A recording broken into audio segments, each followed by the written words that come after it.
Hello and welcome back to Prophetic Diary. My name is Tynique. If you're not already subscribed to this channel, go ahead and click on the subscribe button. We would love to have you here as part of this family. We are growing. We hit 21K subscribers, as you guys can see.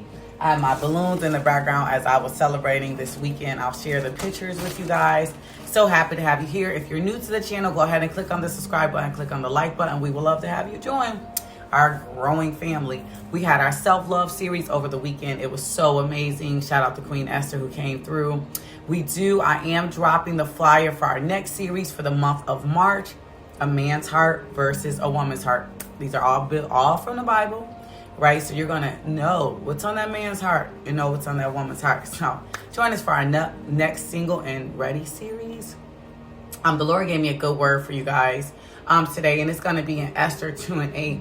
And it says, now the king, this is when he summoned, he ordered for all the women to come down because he was ready to decide which one he was going to choose to be his wife, right? I think they said it was about 400 women.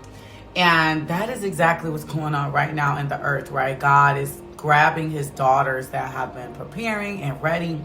Those who are listening to the hearkenings, when he told us to sit down, he told us to prepare, he told us to get ready, where God is saying, listen, you daughters, come on out.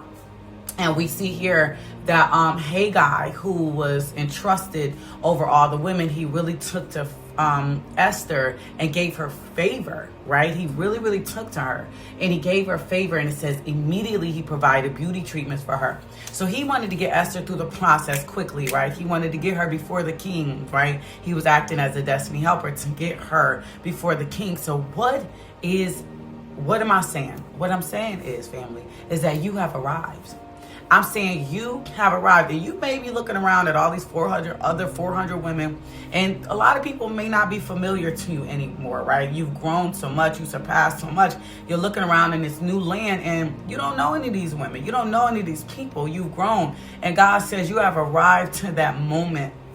And you should be proud of yourself because you worked so hard to get here. And you may feel like, you're stuck because you're looking at everyone else's actions. And just because they're stuck, it doesn't mean that you're stuck. Just because you're in the same house, it doesn't mean that you haven't grown, right? Just because you're in the same job, it doesn't mean that you haven't arrived spiritually, right? Remembering your identity. And your identity is who God chose you to be. And you're going to live out who God has called you to be.